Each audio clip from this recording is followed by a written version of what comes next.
Jake here with RealHouseDIY. Today we're going to take a look at the Mr. Cool 12K DIY mini split. The 12K Mr. Cool cost me about $1,800 total, $1,400 for the unit, then another $400 or so for electrical, line set covers, and other materials. I've had this installed and running for 3 years now. Right away, some people say this isn't DIY friendly. How are you going to do all that electrical work? But where I live, homeowners are allowed to do their own electrical work as long as it's permitted and inspected. And second, the connections for your line set come pre-charged, so all you have to do is connect those. For this install, I did the entire thing myself in just 2 days, a full weekend, with exception of the concrete pad. I poured that the week before, so we'll take a quick look at that now. A weekend before, I made the cement pad. It's about 20 by 30. Made a nice base for it underneath. It's about 4 inches thick. The base is crushed stone. And the form I made was just 1x4 screwed together at the sides so I could fill that up with the concrete. And we had some pea gravel around the side here. You can buy for these, they're at least $100, a metal stand where you mount this to. It needs to be mounted about a foot up, so in the winter when you have snowfall, it's not going to start blocking airflow for the fan here.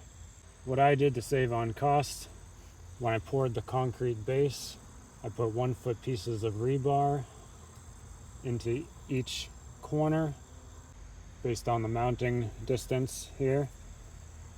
After the pad set with the rebar in it, I took 3-inch PVC, filled it up with concrete, tap, tap, tap, get all the air bubbles out, level it right at the top. Then for mounting the unit on top, put it in place and make your marks. Drill holes to fit 3/8 inch, 3-inch long concrete sleeve anchors. Then the vibration dampening pads that come with the unit, and then bolt it all down. And this is also a really nice place to store the extra line set. Here I only needed about 6-7 feet of the line set, so there's plenty of extra. You'd absolutely want to keep this horizontal. You do not want it vertical behind the unit.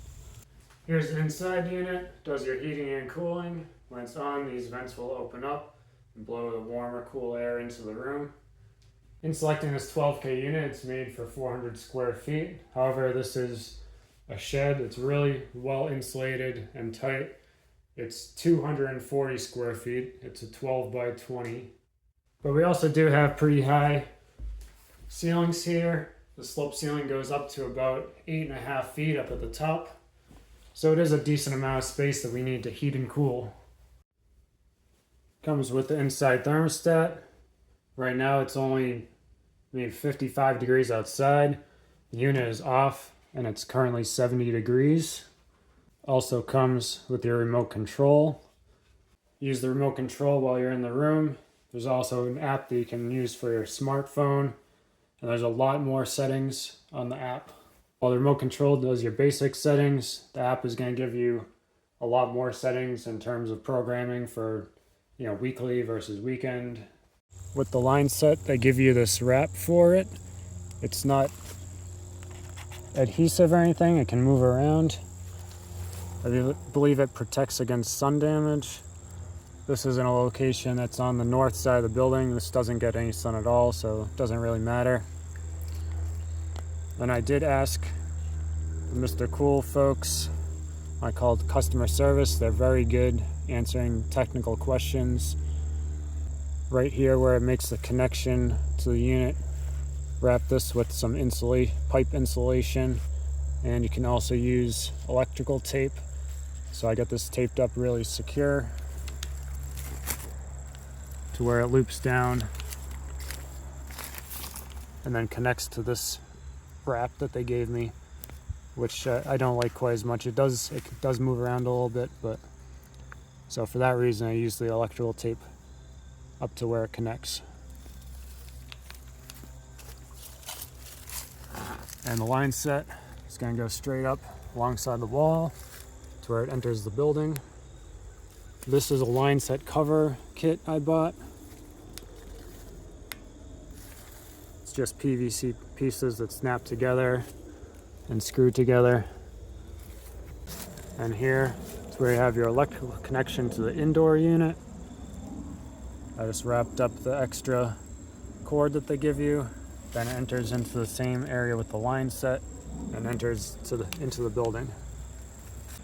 And here's where you're going to make your electrical connections.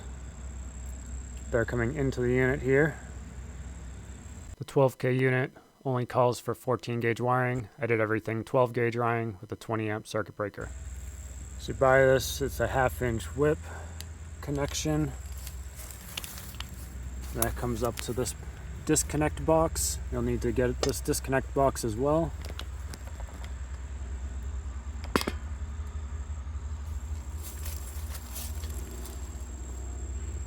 Now you can connect this however you want, does not need to be locked out. I just used a wrap of electrical wire, holds it nice and secure. Basically this is required per code if anyone were ever working on this outside unit, rather than just turning off power with the circuit breaker where someone could accidentally turn it back on. This is right next to the outdoor unit, and you're just going to pull this pin out. It will disconnect power, and then they can do whatever work you need to do on that outside unit. Next, we're connected here, 3/4 inch gray conduit. Here, this is not part of the same circuit, but the 3/4 conduit, you're allowed so many wires in there. I had enough space. I could have another circuit coming here for an outdoor electrical box. Again, this is not required, but this is added in case in the future we want to add another circuit come out here for, say, floodlights or any other need. And then right here is a box where it's coming from inside the building from the electrical panel. So we'll go take a look at that next. A very simple sub panel that I'm running from the main panel. Currently I only have circuit for lights and outlets inside the building. Circuit for the mini split uses a 20 amp breaker, and I have another circuit breaker just for that outdoor outlet. Take this cover off now and take a look.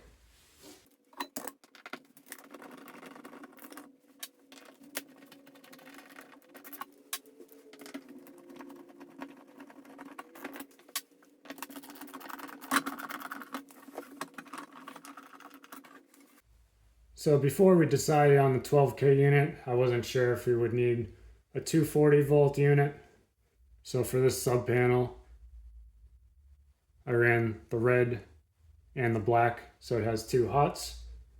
And basically what I decided to do is for the black, this 120 volts, I put the lights and outlets all on that side. And then the red here, which is the other 120 volts, I've just the mini split running off that power. So this here is power coming into the sub panel. This is the circuit breaker for the mini split. And also for the outdoor outlets, I have those coming up right here to a 3/4 inch conduit pull elbow that goes to that outside conduit body.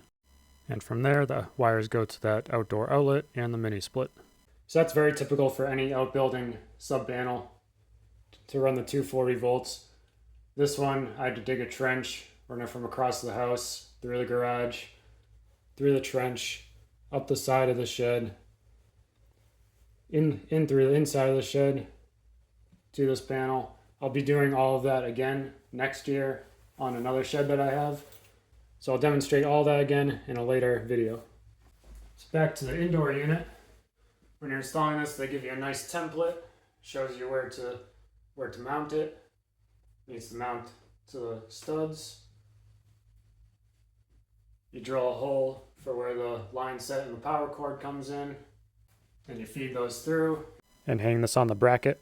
You want it to be in a central location. This is in the center of the long edge of the wall, so it's heating or cooling right to the center of the room. It needs to be up high. And you can open up the front here, and you see there's filters that they recommend to clean every so often. This one, after 3 years. I checked it once. It's never needed to be cleaned out. This is a completely sealed, tight room that we have here. Very clean. This has not been filling up with any dust at all. And you snap that back down to close it. So you have your indoor thermostat here. You want to keep it out of sunlight. It needs to be in direct line of sight with the indoor unit. It runs on batteries. I found the batteries were running out really fast, maybe after I was only a couple months maybe. I drilled a hole and soldered wire here that's supplying the correct voltage that you need. And I plugged that into the wall. It's been running like that ever since for the last 3 years. And you have your indoor remote control. We really prefer to use the app because you can program it. However, we find that the app is really finicky. And this is the one negative we have over the whole system is the app. Every season when you're changing from cooling to heating, the unit seems to not really like that. And we come out here in the morning and find that it's really cold when it should have been heating. Spring and fall, when that happens, it takes a few weeks to figure out that, hey, the seasons have changed. You need to be doing a little bit of heating and cooling right now, or let's just forget the cooling. We just need to heat it, and let's forget about cooling during the day. So if there's one thing that Mr. Cool could improve on is with the thermostats. If you had a one programmable thing and forget the smartphone app, if this was a little smarter, that would be better. But other than that, this has been running perfectly for 3 years, and we've been very happy with it. So there are a lot of pros to this system. It's only costing about $1 per day to run this year-round, and that's assuming it's running continuously in the winter and the summer. Not even including right now. It's a weekend day in October, maybe 55, 60 degrees out. Inside the building, it's 70 degrees, so the unit is not running. It doesn't need to heat right now. When it is running and it's extremely quiet, it's just like a fan running. You might have noticed we did have a dent here. This was from shipping, and it took a while to get this. When we got it, we just wanted to get it installed right away. We had already been waiting, and it was starting to get winter, need to heat the building. So we installed it, works fine. It's just a cosmetic dent there. Definitely do it again. It was definitely worth the effort to save on that cost. Anyone who's done a little bit of electrical work, comfortable with tools, mixing concrete, can easily handle this. Remember, if you like this video, don't forget to subscribe. Thanks for watching.